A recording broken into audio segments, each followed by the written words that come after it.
Olá, sejam bem-vindos e bem-vindas ao meu canal, o canal do Rodolfo Kapler. Hoje nós estreamos aqui o Kapler Entrevistas, a primeira live do canal.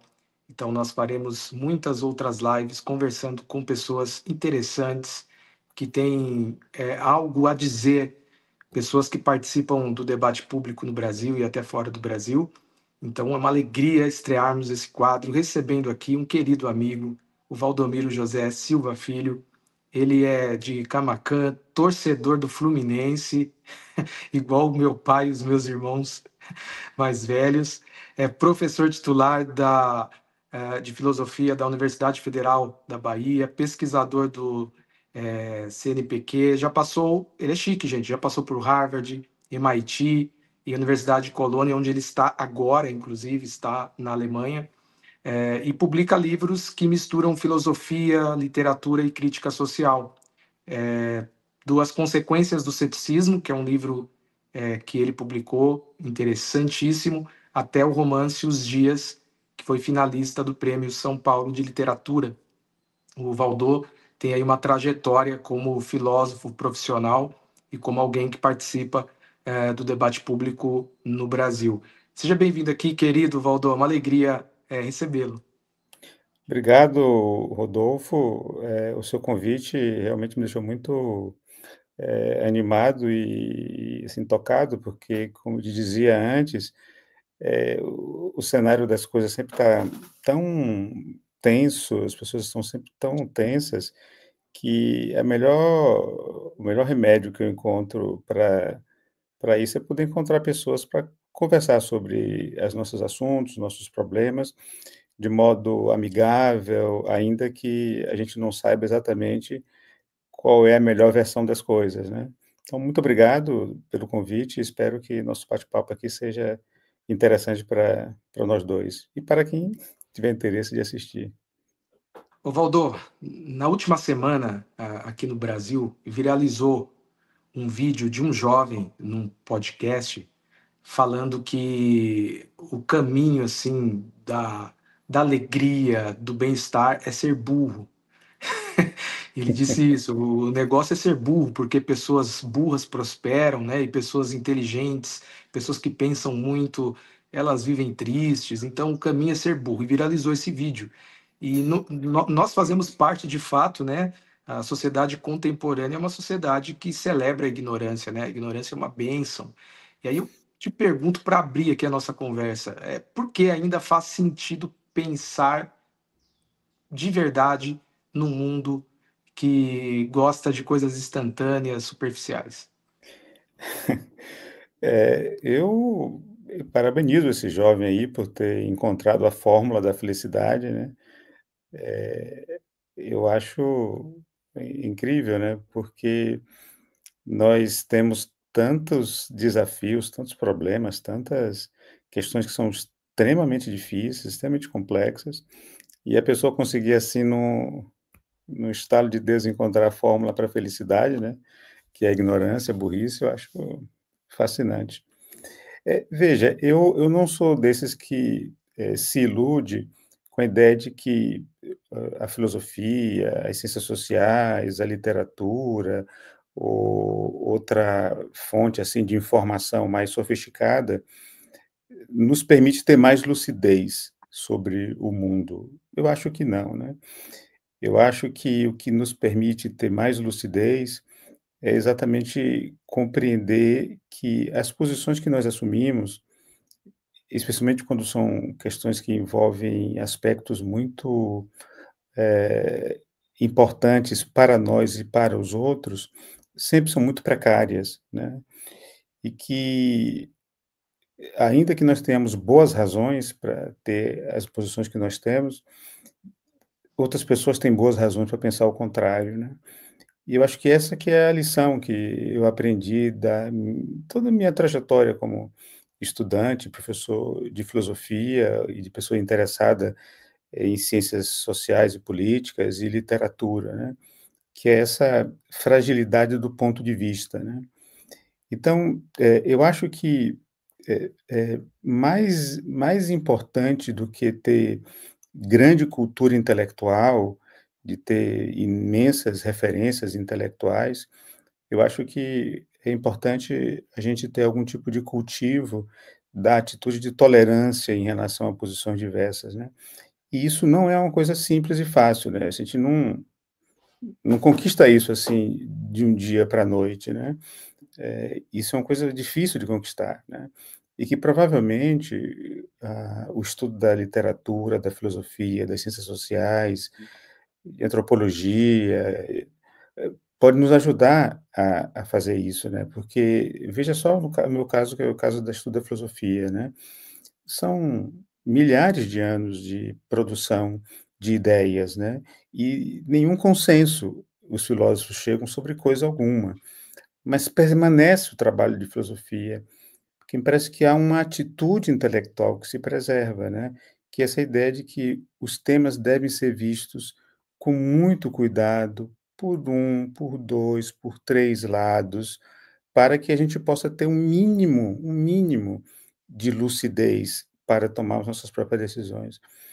Então é isso, eu acho que, e sim, é claro, tem o fato de que, em geral, pessoas como nós, né, você que estuda teologia e tal, você estuda filosofia, nós temos uma tendência a ser um pouco melancólicos, né, porque parece, você é cristão, eu também tenho formação cristã, parece que o mundo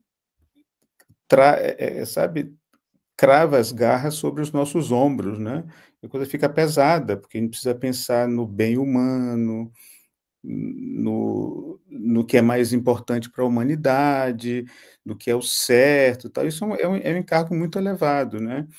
E facilmente nós nos tornamos pessoas melancólicas, porque sabemos que nós não temos a resposta adequada e que nós não temos muito a fazer para mudar o rumo das coisas, né.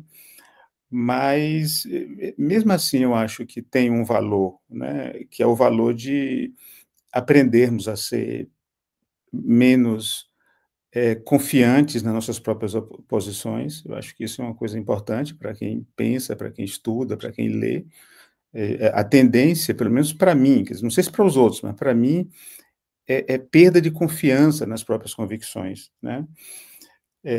E a curiosidade em relação a por que pessoas pensam diferentes, né, por que pessoas escrevem argumentos tão diferentes aos meus, por que pessoas têm teses tão distintas. Essa curiosidade é uma coisa que para mim é muito importante.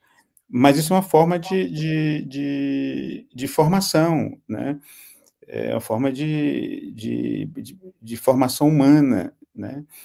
Então é isso, quer dizer, eu acho que vale a pena, assim, a gente perder um tempo de nossas vidas para a formação intelectual, para a leitura de autores que não estão mais presentes, mais vivos, autores do passado, a leitura de pessoas que têm ideias que são distintas das nossas.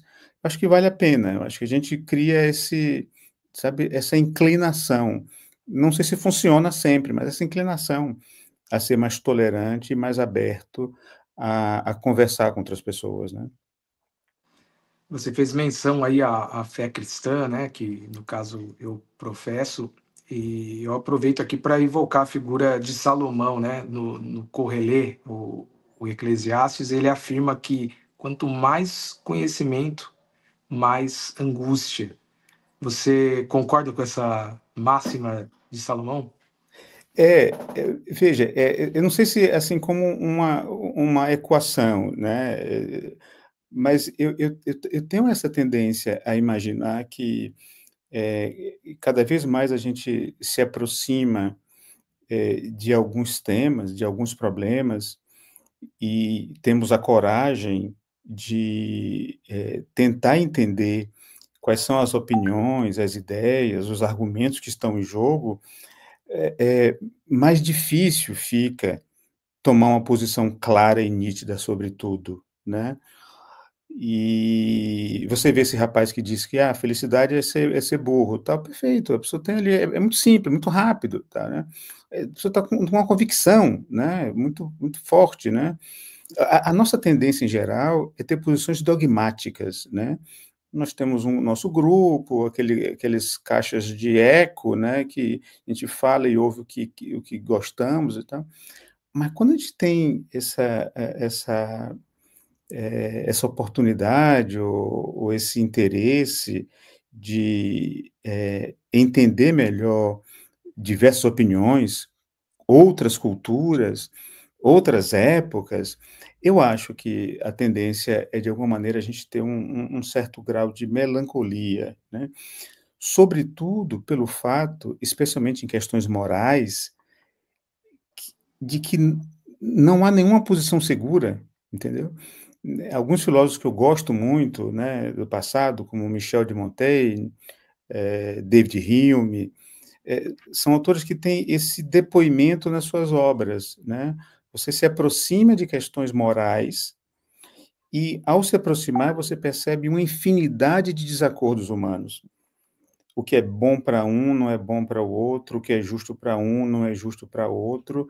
E aí a gente, quando vai tentar segurar as noções mais profundas, os princípios mais profundos que nos sustentam, a gente espreme e sai muito, mas muito pouco, né? Em geral, está associado mais à tradição, aos hábitos, do que a algum tipo de argumento inquestionável, de alguma verdade inquestionável, né? Então, eu acho que sim, eu acho que um grau de melancolia é algo que não é estranho a quem se dedica a estudar mais, né? Pessoas pensam que cristãos são todos felizes porque sabem que vão morrer e vão para o céu. Nada disso, né? Os cristãos são muito melancólicos, né? Porque é um peso, o dom da vida, por exemplo, porque eu tenho o dom da vida, o outro não tem, porque eu tenho, é um peso muito grande, né? E se você se aproxima das outras vozes, das vozes que não são vozes do meu grupo ou da minha tradição, e percebe a justeza deles também, obviamente que nós pomos em dúvida as nossas próprias posições, né? Então, sim, não é muito confortável, né? Não é uma tragédia, obviamente, né? Não é assim, todo mundo que estuda filosofia ou teologia, ciências sociais, vai virar uma pessoa triste e jogada nos cantos, né? Ao contrário, né? Não é para isso que a gente está estudando, né? É em busca de alguma lucidez. Mas, de fato, algum resto de melancolia fica, sim, né? Não digo saber, né? Mas com o conhecimento da tradição humana, né? Essa tradição humana é uma trajetória muito esquisita, muito, muito, muito difícil de ser apreendida assim com um único nó, né? Salomão está certo. Pessoalmente, como você lida com isso, Valdo? Como você lida com a melancolia advinda, enfim, do saber, do conhecimento, ou do entendimento de que a gente não sabe tanto quanto gostaríamos de saber, né? Olha, eu acho que uma coisa, de fato, eu aprendi nesses anos todos estudando filosofia, né? E estudando história da filosofia, né? Que é essa condição de que a história do pensamento filosófico é uma história de desacordos infinitos, né? Ainda que sejam muito, cada posição seja muito interessante, que remeta a coisas muito densas, né? Mas não há acordo sobre coisa alguma, né? A despeito disso, os temas se preservam. Perguntar sobre a justeza dos nossos atos, perguntar a diferença entre o que é verdadeiro e o que é falso, perguntar sobre o status dos outros nas nossas vidas, tal. Essas questões, ainda que incessantemente os filósofos estejam em desacordo, eles se preservam, entendeu? Então, eu estudei muito filósofos céticos antigos e modernos, né? E normalmente as pessoas pensam no ceticismo como a renúncia do conhecimento. O cético é aquele que não conhece, né? A gente diz, tipo, eu sou cético em relação ao Fluminense vencer a Inter de Milão hoje. É possível, porque eu não acredito nisso, tal. Ok, isso é uma maneira de passar ceticismo. Mas os céticos antigos não era assim, né? O ceticismo antigo, eles faziam primeiro uma distinção entre uma posição que ele chama de dogmática, que é aquela pessoa que diz que tem a verdade, já conquistou a verdade e a verdade está com ele. e a posição daqueles que negam isso, que não há verdade, que ninguém vai alcançar a verdade, ponto. É um dogmático, só que aos avessos. É tipo você ter uma pessoa que acredita em Deus, é um crente. A pessoa que diz que Deus não existe é um crente também, só que um crente às avessas, né? A pessoa que não acha que. Tá? O cético prefere ser aquele que continua investigando. Tanto que a palavra em grego para isso é, curiosamente, a palavra skeptikoi. A palavra skeptikoi não significa duvidar, significa pesquisar, continuar pesquisando as coisas, né? E para isso você tem tanto que ter bons recursos intelectuais, né? Eh, Tentar entender a lógica, tentar entender a tradição, tal, e manter-se sempre fiel à ideia de estar em pesquisa, estar investigando e nunca ter convicções muito fortes. Então, isso é uma coisa que para mim, eu acho que eu aprendi nesse tempo de filosofia.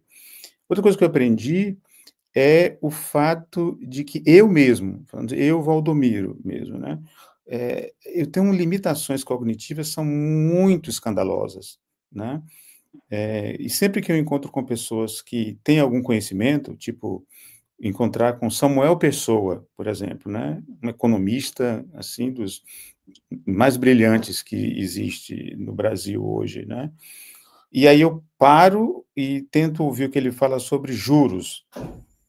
E eu, por exemplo, eu como uma pessoa de esquerda, fico indignado com a alta de juros, por que não baixa os juros, tal? Aí fica aquela quero e aí eu ouço, aí eu percebo pelo tamanho da minha ignorância sobre esse assunto, né.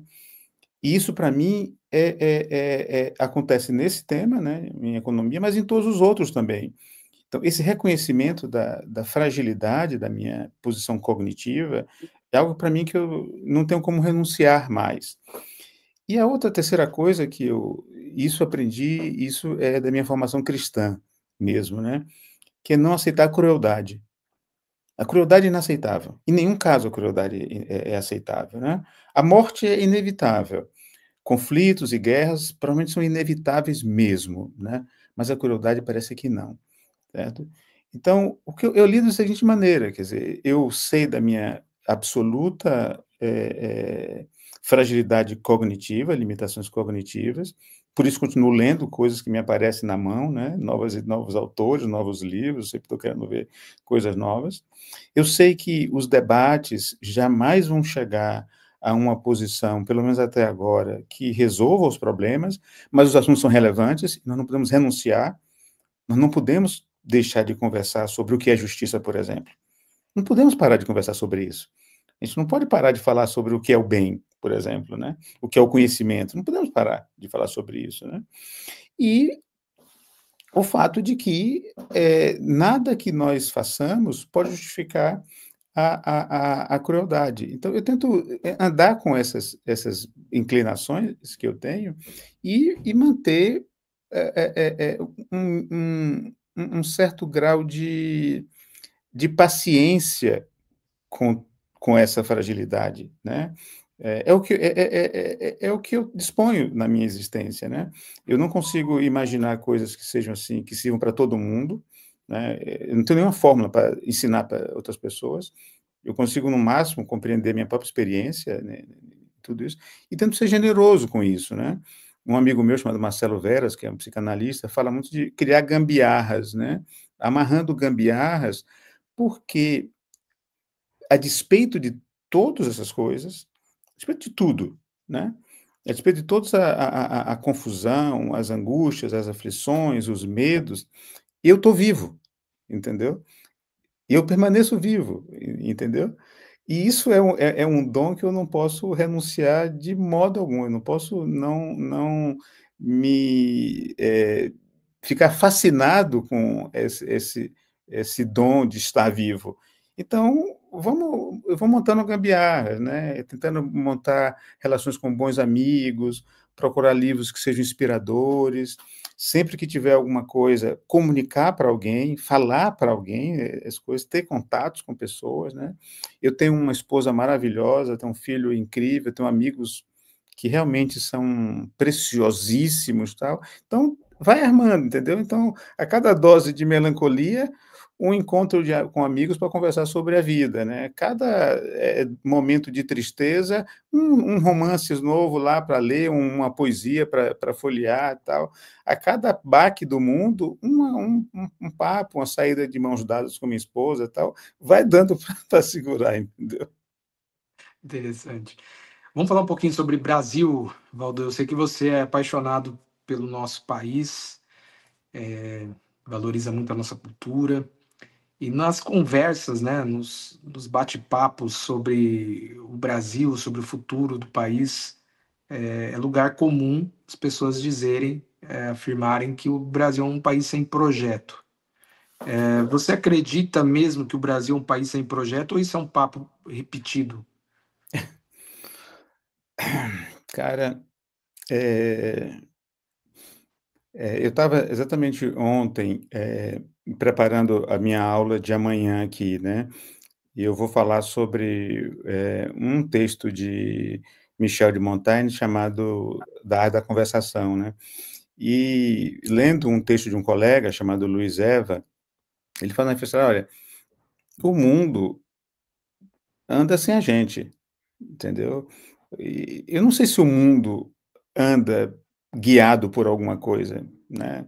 Se há um telos do mundo, da realidade, né? Vamos chegar a algum ponto. Eu acho que a gente vai inventando isso, né? Eu sou de uma geração, Rodolfo, diferente da sua. Eu, quando estava ali saindo da adolescência, o Brasil estava saindo da ditadura militar, né? E eu fui conhecendo o que foi o Brasil antes durante a minha infância, enquanto eu estava o Brasil estava em transição. Então, o movimento Direta Já, em 84, eu entrei na universidade nesse ano, certo? E, para mim, aquele momento era um momento de passagem, né? Houve aquela tragédia, né, no Brasil, da ditadura militar, que eu fui descobrindo muito aos poucos mesmo, né? Porque eu morava numa cidade do interior, lá em Camaquã, né? E as coisas não tinham assim, não tinham acesso às informações como as pessoas tinham em São Paulo, Rio de Janeiro, mesmo em Salvador, né? E, ao mesmo tempo, era o momento em que o Brasil estava se redemocratizando. Primeiro com o movimento da Direta Já, depois com a Constituinte, né, as eleições para presidente. E, para mim, o Brasil era só um grande futuro que estava se realizando, né? E a democracia era, para mim, algo muito consistente, e em todos os aspectos, certo? Que ia desde o fato de que as pessoas podiam ser mais livres para poder ter as suas opiniões políticas e tal, mas como nos direitos. Você vê, o direito das mulheres, é de 85 a ideia de estupro marital, em que uma mulher podia declarar que foi violentada pelo próprio esposo. Depois vem os direitos das minorias. A gente tem as terras indígenas sendo garantidas, nós temos o direito quilombola admitido, e tudo crescendo, a economia melhorando, um grande entusiasmo por todas as partes, uma política que acontecia numa tensão extremamente legítima. A dialética entre PT e PSDB era algo, mas muito interessante. Eu tenho certeza que os meninos hoje que têm 20 anos, 20 e poucos anos, não fazem a mínima ideia do que foi aquele cenário das disputas entre PSB e PT, ali mediado por um centro que era também, podia ter seus aspectos fisiológicos, obviamente, como todo lugar tem do mundo, aqui na Alemanha tem, mas que tinha uma coisa de mediação, né, o PMDB ali e tal. Então, era uma coisa assim fabulosa, né? Você vê, 2012, você tem as cotas para as universidades, você tem a questão do trabalho das empregadas domésticas. Para mim tudo era era tudo fascinante, entendeu? Direitos LGBTQIA+, coisa assim, não dá, sabe, o meu entusiasmo com o Brasil é assim uma coisa que não dá para descrever assim com palavras, né? Eu fui tomado de surpresa, né? Eu não entendo o que está acontecendo. Eu realmente não consigo entender, né? Eh, a esse primeiro a adesão em larga escala a discursos que são violentos. Eu não consigo realmente entender, desculpa, quer dizer, eu aceito essa coisa da dialética de oposições, para mim é tranquilo, isso é uma democracia, né, e a democracia não é de esquerda, a democracia é alguma coisa que permite que a esquerda exista, como permite que a direita existe, e tem que ter equilíbrios, né, e tem que ter, frequentemente, ocorre nas democracias mudança no poder, isso é super, mas todos têm que negociar ali, entendeu? Mas eu não consigo entender como é que pessoas podem aderir em larga escala a discursos que envolvam ser violento, por exemplo, né, ser cruel, por exemplo, eu não consigo entender isso, né.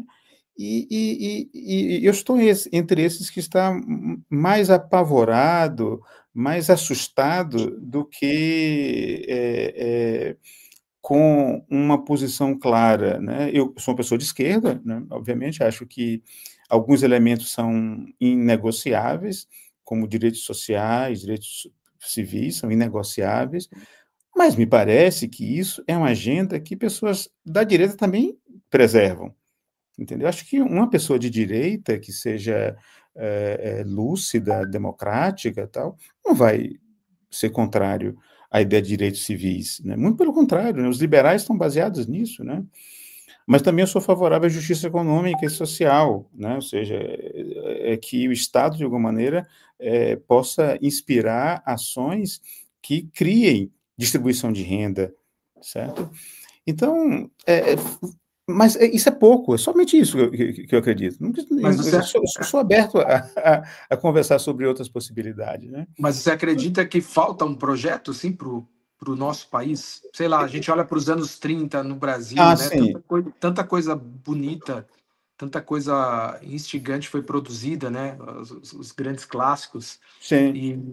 Então havia uma efervescência, as pessoas pensavam o Brasil, pensavam o passado do país, o presente, o futuro. E hoje a gente vê que parece que falta, né? Parece que tá faltando aí pessoas pensando mesmo É, porque projeto de país não é projeto de um partido ou de um grupo, né, é um projeto que envolva muitos, né. E essa possibilidade de negociar, eu acho que está esgarçada completamente, né. Acho que, partidos de esquerda tradicional, como o PT, eles perderam um pouco o protagonismo em relação à ideia de que tinha um projeto de país.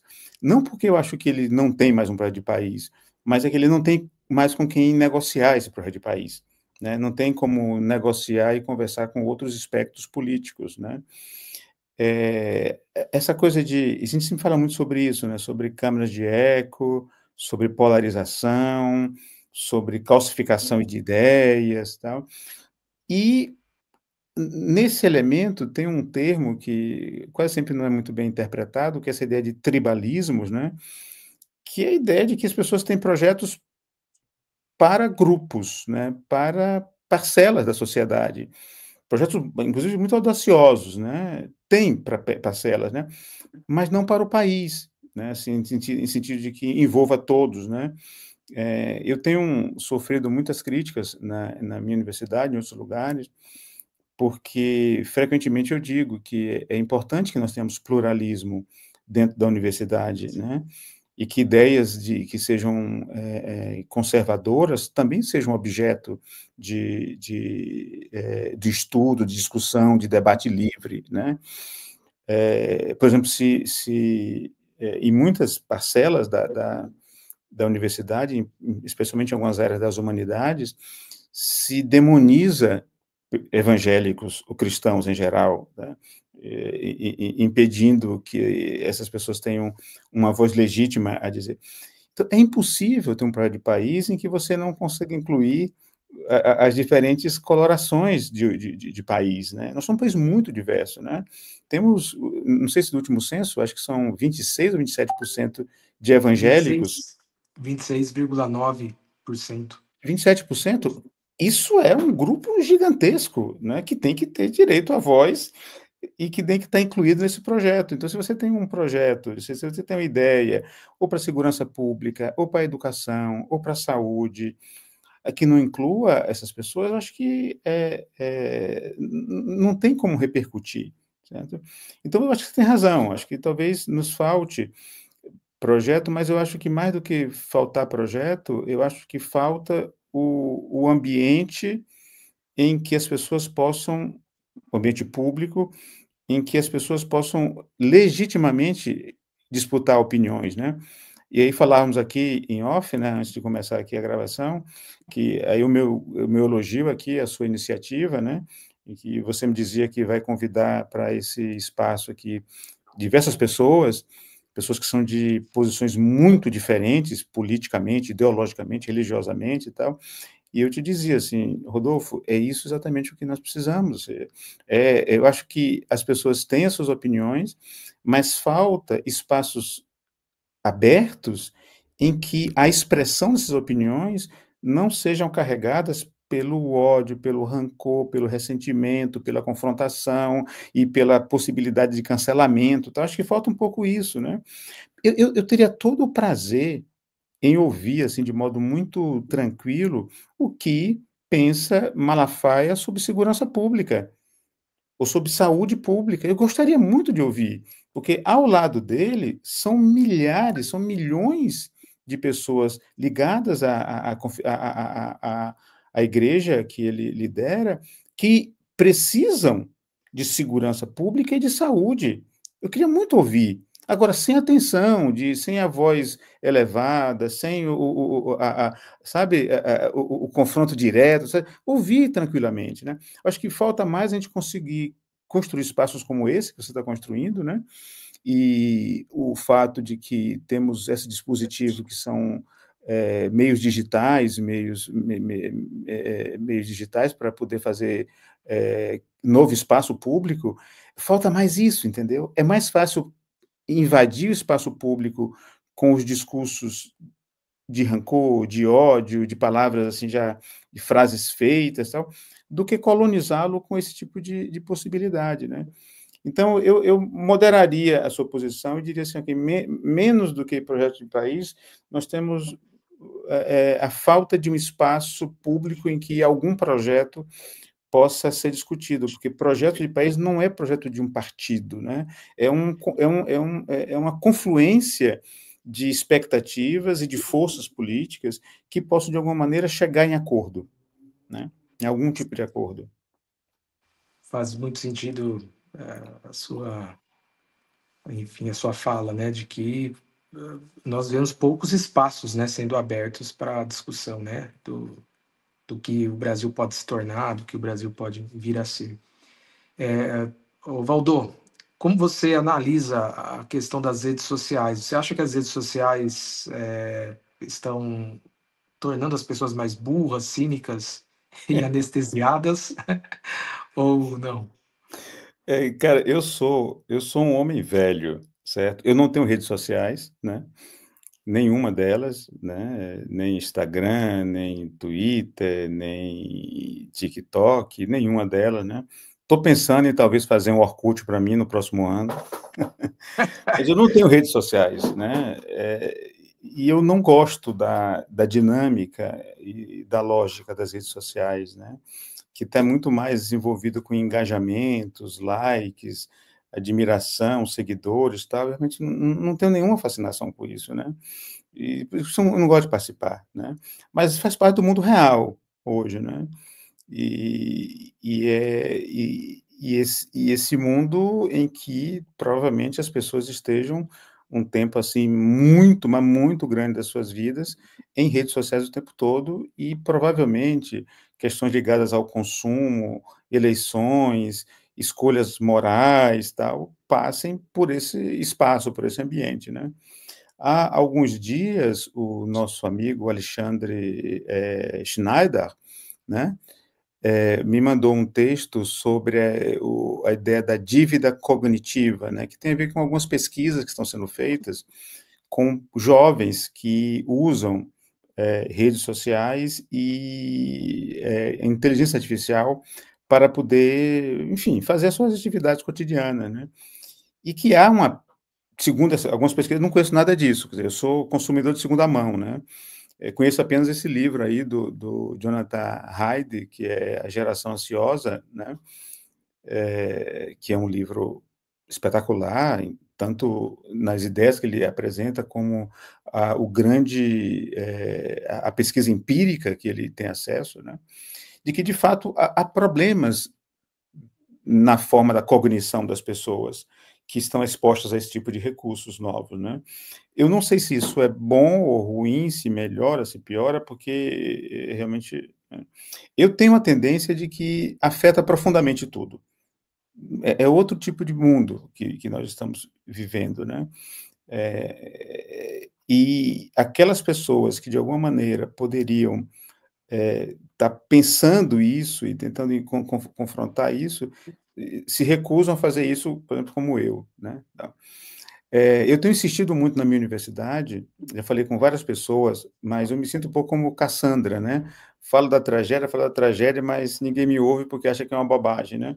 Eu tenho dito para várias pessoas da minha universidade que nós precisamos, primeiro, nós formamos hoje nas universidades pessoas muito bem habilitadas, muito bem formadas para o século XX, certo? Então, se os alunos pegarem os seus diplomas e entrarem numa máquina do tempo e chegar em 1995, estão perfeitos. Está ótimo o mundo para eles, né? O cara se formou em economia, entra na máquina do tempo, chega em 1980. Está ótimo. Tá. Mas, infelizmente, não é assim. Se a pessoa se forma hoje, ele vai cair em 2025, certo? Então, é outro mundo. Então, a formação que nós damos a estudantes de graduação e de pós-graduação é bizarramente antiquada, certo? Eu acho, veja, essa é uma opinião que eu estou dando para você aqui, ninguém vai ouvir, e isso não vai acontecer o que eu estou dizendo aqui agora. Eu acho que todo aluno de graduação, de todos os cursos, filosofia, linguística, comunicação, literatura, engenharia, física, matemática, deveriam ter formação de alto nível em novas tecnologias. Eu nem sei o que é isso, porque eu não faço ideia do que seja isso mesmo, mas tinha que ter isso. Eu passei um período no MIT, em 2015 para 2016, e eles estavam reestruturando lá o currículo do doutorado, e a partir daquele momento, todos os alunos que fizessem doutorado iam fazer disciplinas de alto nível em tecnologias, porque isso dizia respeito ao novo ambiente que estava se formando e à empregabilidade. Entendeu? A empregabilidade. Então, a minha ideia é o seguinte, né?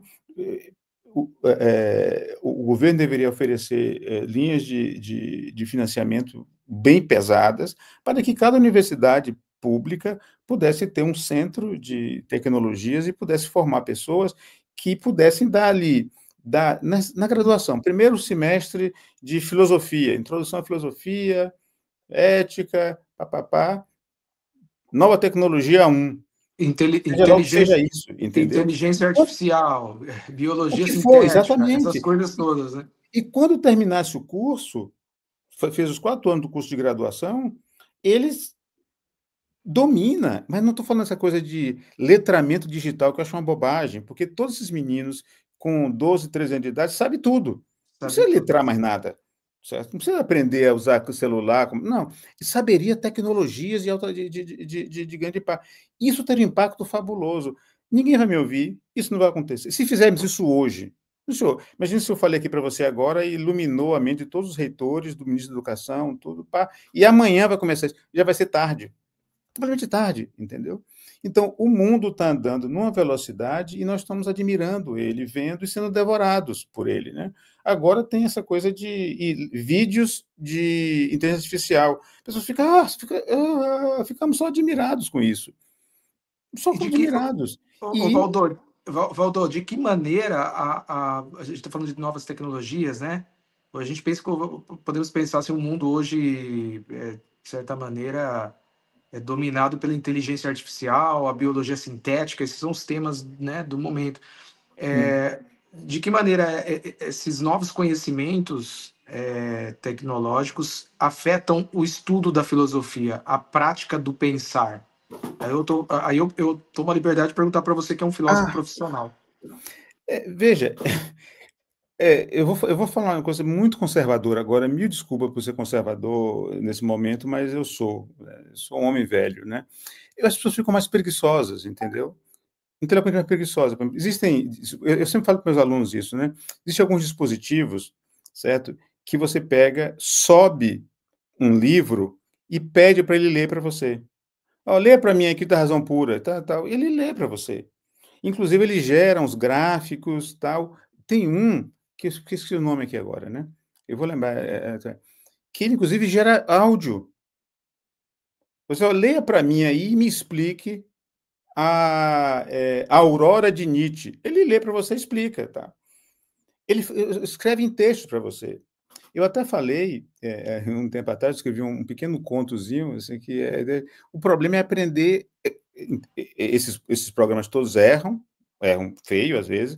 O problema é como perguntar. Se você sabe perguntar, fazer um bom prompt, a resposta era muito boa. Muito boa.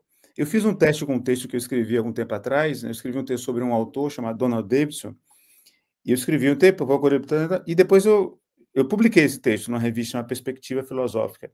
E aí me deu curiosidade, eu pedi para o GPT escrever um texto, eu dei todas as dicas, subi os textos que eu usei, e mandei ele escrever. Ficou melhor do que o meu. Ficou melhor do que o meu. Então, eu não tenho dúvida, certo, que o problema de errar desaparece, entendeu? É, E os estudantes. há pouco eu estava lendo uma notícia de uma autora best-seller no Japão, que escreve romances e tal. Ela escreveu, né, foi a público e disse que havia usado o GPT para escrever boa parte do livro dela. Então, É, olha só onde chegamos, né? A pois gente não é. consegue mais. E isso, no estudo da filosofia e das ciências sociais e humanas em geral, isso tem esse agravante, né? Que a pessoa perde a oportunidade de errar. Não há como errar. E aí eu vou dar assim, uma coisa de psicanálise de botequim, né? Eu faço análise, então eu posso fazer psicanálise de botequim. O que me constitui, eu, Valdomiro, como uma pessoa que tem algumas ideias, são os meus erros, entendeu? São as coisas que eu falho, são as coisas que eu não acerto. E que eu encontro uma pessoa, Rodolfo, chega, Valdomiro, você se enganou em relação a isso, cara. Eu falei, não, sim, você se enganou, leia melhor. Aí eu volto, leio, quando é que Rodolfo tinha razão? Isso sou eu, entendeu? Eu sou essa pessoa, né, que comete erros e que interage com outras pessoas para poder, sabe, entender um pouco melhor do mundo. Por isso, a coisa mais sofisticada que tem na filosofia, o ponto máximo, é o chamado seminário. O seminário é a situação em que você tem uma ideia que não foi publicada ainda, está em ebulição ainda, e você vai apresentar para colegas. É um grupo de 5, 6, 7 pessoas. E ali aquela conversa de uma hora e meia, é aí onde o pensamento acontece, entendeu? Os recursos são incríveis. Eu, inclusive, eu escrevi o texto meu mais famoso, que mais circulou, é um texto idiota, chamado Como Não Escrever uma Dissertação de Mestrado. Se alguém procurar na internet, vai encontrar. Que eu ensino como não escrever uma dissertação de mestrado.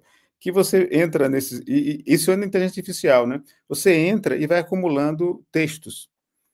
Uma pessoa pode ler 3 artigos na semana, até um livro na semana. Quando eu fiz meu doutorado, eu li um livro na semana, certo? Mas as pessoas conseguem hoje ter acesso a 5.000 livros, a 30.000 artigos. Qualquer aluno, qualquer estudante tem acesso a isso, né? Há um excesso de informação.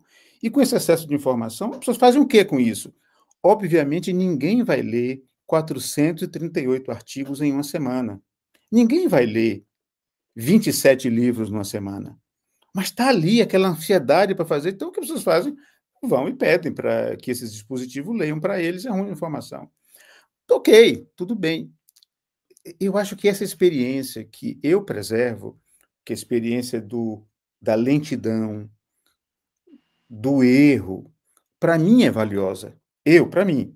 Eu não sei se é para os outros, quer dizer, porque eu não consigo falar para os outros, entendeu? Eu não consigo imaginar assim os meninos de 20 e poucos anos, até pessoas mais velhas, tá, o que fazem com suas vidas, cada um faz como achar melhor, mas eu mesmo, eu não consigo ter essa experiência. Olha aqui, vou te mandar aqui, isso aqui é minha instrumento de trabalho, eu escrevo à mão, entendeu? Eu sou uma pessoa lenta. Aí eu estou lendo um livro aqui agora, tal, por anotação, tal, porque o meu pensamento vai nessa velocidade. É assim que eu consigo pensar as coisas, entendeu? E o uso das inteligências artificiais, para mim, eu uso assim. Por exemplo, eu estava trabalhando com um texto sobre David Hume e sobre a melancolia dele, e eu tinha que ler textos de médicos do século XVI. E o inglês do século XVI eu não consigo entender direito, certo? Aí eu utilizei a inteligência artificial para me ajudar a ler, a traduzir textos de médicos do século XVI. Para mim foi muito bom essa experiência. Mas vai até aí, entendeu? No mais, eu prefiro não, eu prefiro errar, eu prefiro saber menos, eu prefiro estar equivocado sobre várias coisas, mas isso não me faz perder a vontade de dizer o que eu tenho para dizer, ainda sabendo que está tudo montado sobre bases muito frágeis, entendeu? Então, meu medo é esse, Rodolfo. Meu medo é que as pessoas fiquem mais preguiçosas, pensem menos, tenham menos ideias, sejam menos criativas, sejam menos pessoas, né? Sejam mais, fiquem mais pasteurizadas, tal, com pensamento parecido, né?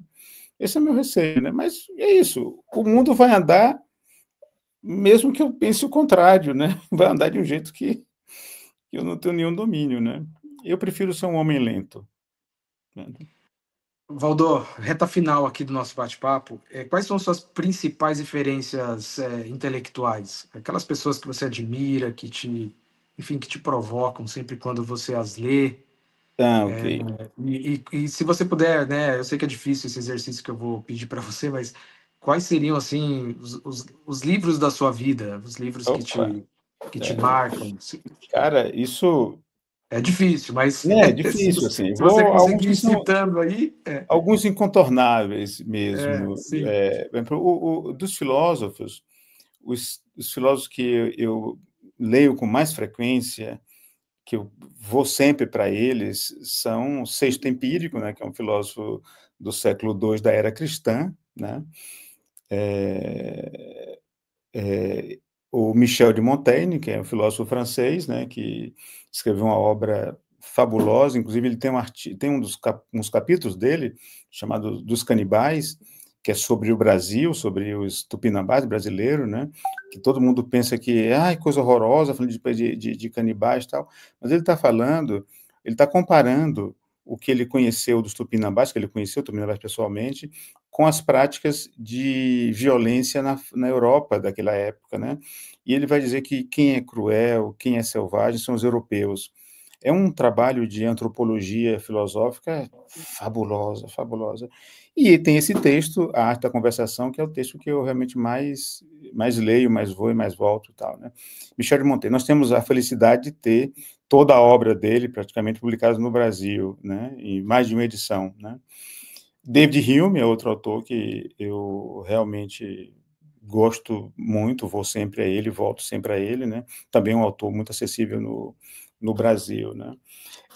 Em literatura, eu tenho dois autores que para mim são os grandes, que o modo como eu narro, porque todos nós temos um pouco esse poder, né? Quando a gente olha para a vida, vê as pessoas, vê os acontecimentos e narra para a cabeça da gente, né? O modo como eu narro o mundo para mim tem muito como esses dois autores, né? Que é o Sándor Márai, né? Escritor húngaro, que faleceu em 89, né? E que viveu tanto a desgraça do totalitarismo nazista, como a desgraça do totalitarismo soviético em Budapeste, né? E isso, ele carrega isso na vida dele. E ele, inclusive, escreveu um pequeno romance sobre Canudos, porque ele leu Os Sertões de Euclides, né? Eu estou até escrevendo um trabalhinho sobre isso agora. E o outro é Zebaldi, um escritor alemão que faleceu em 2001. Esses dois também temos muitas coisas dele publicadas em português. O Zebaldi, quase tudo temos em português, né? Essas são as referências assim, que eu digo assim, que são, para mim, são incontornáveis, né? São os autores que eu realmente estou frequentemente aqui, para onde eu vou, carrego um outro livro deles e tal, tô sempre lendo sobre isso, né? E quando escrevo alguma coisa, tanto no texto filosófico como no texto ou ensaio e tal, eu estou narrando desse jeito que eles narram, entendeu? Eu estou me apegando a isso, né? E tem pessoas aqui vivas, né, que também são, para mim, influências assim que são muito marcantes. Por exemplo, o nosso amigo Wilson Gomes, né, para mim é uma das pessoas mais inspiradoras que tem para entender o Brasil, né? Inclusive os meus preconceitos frequentemente são muito abalados com os textos que ele escreve, com as colunas dele, realmente são muito importantes para mim. Outro é nosso amigo, que é o Chico Bosco, né, que para mim eu descobri através de texto dele, um texto que foi muito... É lamentável dizer isso, né? Dizer que um texto é corajoso, porque confronta um consenso que ninguém está disposto a pagar esse preço de enfrentar esse consenso, né? Os dois livros dele, A Vítima Ter Sempre Razão e Diálogo Possível, para mim são marcos no estudo de Brasil contemporâneo, né? São textos que eu acho que deveriam ser assim, objeto de leitura de formação, certo? Então, são isso, quer dizer, são influências muito desiguais, né, da literatura, filosofia, os contemporâneos, mas é um pouco isso, quer dizer, cada um de nós carrega nas costas as coisas que vão chegando, né, as marcas da nossa vida, né? Esses são realmente textos e autores que me marcam muito e que me ajudam muito a ter um pouco melhor bom humor para cuidar das coisas, né? Porque com mau humor não dá, de cara limpa, não dá para enfrentar esse mundo que é muito louco, muito caótico, né? Me dá um pouco mais de informação, né? Relativiza mais as minhas posições, né? Me deixa menos ansioso de não ter uma resposta clara sobre as coisas, porque talvez não exista mesmo essa resposta e tal.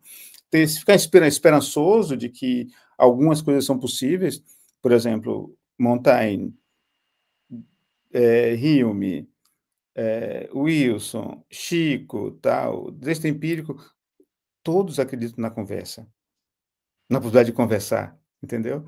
E isso é o que eu faço hoje, né? Eu faço tentar falar para estudante de graduação, para colega do campo da filosofia, que conversar é uma coisa importante, né? Eu até agora estou terminando um texto que o título, inspirado em Montaigne, Montaigne tem um texto chamado A Filosofia como aprender, filosofar como aprender a morrer, né? E aí eu roubei de um amigo chamado Plínio Smith, eu roubei um título de um texto dele, mas com autorização eu roubei pedindo a ele, né? Que para mim é filosofar como aprender a conversar. Muito bom. Para a gente chegar aqui mesmo e encerrar, afora essas pequenas gambiarras aí que você citou, né? São as pequenas gambiarras da vida.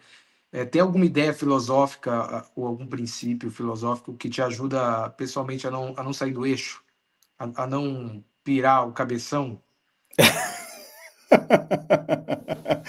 Aqueles que eu te falei lá no início, né? Ou seja, é,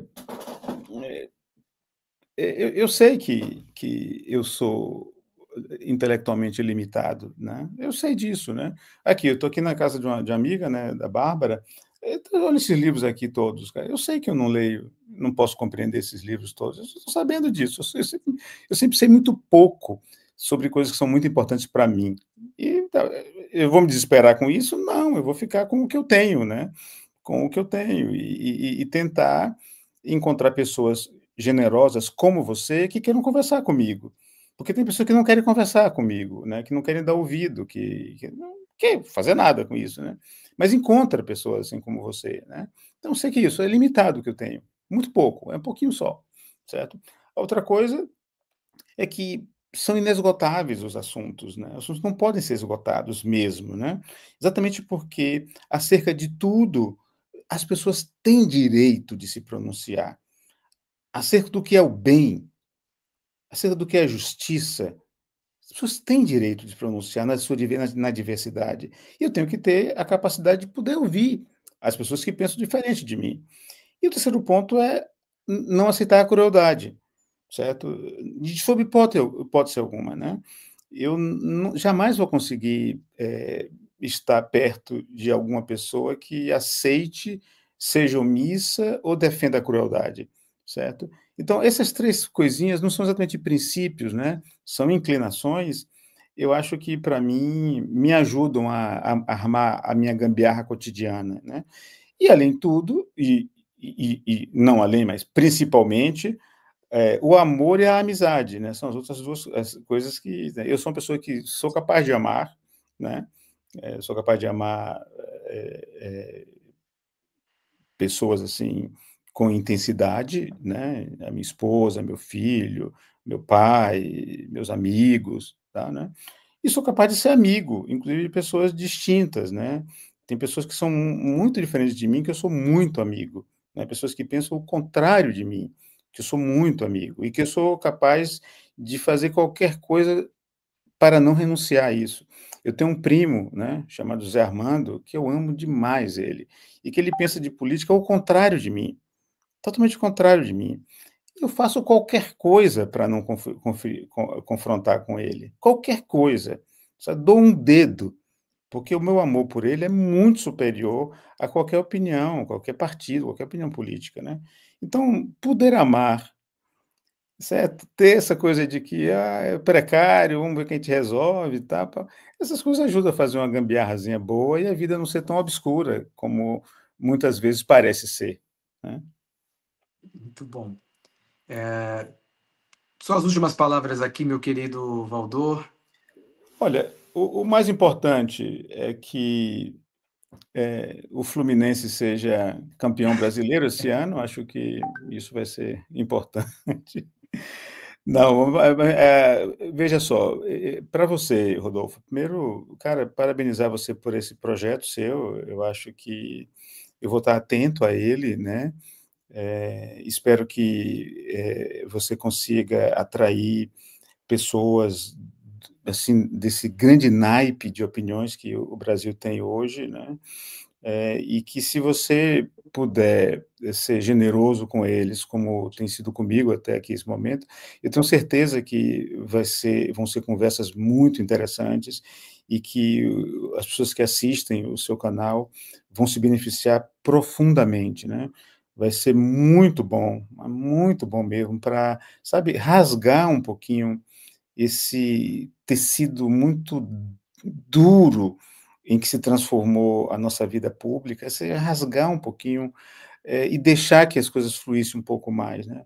Então, eu só minhas últimas palavras aqui nesse momento é dizer que estou muito entusiasmado com o seu projeto e que vou acompanhar você aqui e esperando que as pessoas se beneficiem dessa sua iniciativa. Muito obrigado, meu querido, por me atender, pela generosidade da conversa. Eu acredito que todo mundo aqui que está acompanhando a gente saiu daqui pensando um pouquinho mais sobre questões realmente pertinentes, né? Sobre o Brasil, redes sociais, sobre o ato de pensar. E te agradeço muito por isso. E peço para você que está nos acompanhando, se inscreva aqui no canal, compartilhe o link deste vídeo com mais pessoas, deixe um like e ative o sininho para receber as notificações aqui do canal. Sempre tem vídeo novo sendo publicado aqui. E também não deixe de dar um Google e colocar o nome do Valdomiro, Valdomiro José Silva Filho, para você achar os livros dele. Os livros, ele tem vários livros publicados, então você pode acessar aí a produção literária dele e também acadêmica, né? De repente, há pessoas que têm esse interesse também específico, né? Então, ele tem uma obra vastíssima que vale muito a pena aí a leitura. Obrigado, viu, Valdo? Muito obrigado mesmo. Espero conversar com você outras vezes aqui sobre É, outros temas, vá, tá bom? vá a Salvador em breve, cara, para a gente Sim, comer vamos, uma moquecazinha, vamos. beber uma aguinha de coco. Vai, faça Eu, isso. ó, eu já estou aceitando o convite, viu? Já aceitei o convite. E Tá aí bom. tem o Wilson também para a gente conversar, também. Faça É, isso, faça isso, é, sim. faça isso. Obrigado, meu querido. Um Um abraço. grande abraço e valeu, gente. Valeu, muito obrigado. Isso aqui.